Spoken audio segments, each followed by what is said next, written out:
माता रानी मो भोले मंदिर माँ तो धीरज नहीं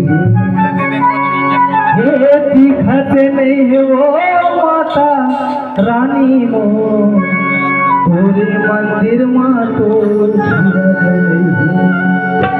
ठगी ठगी नरियर ला खाए मोरे माता हो पखड़ा के देवता बोलत नहीं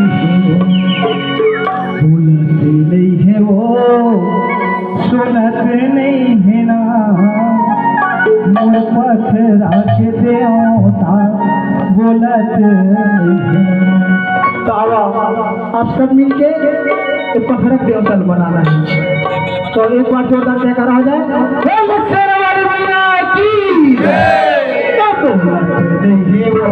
बोलत नहीं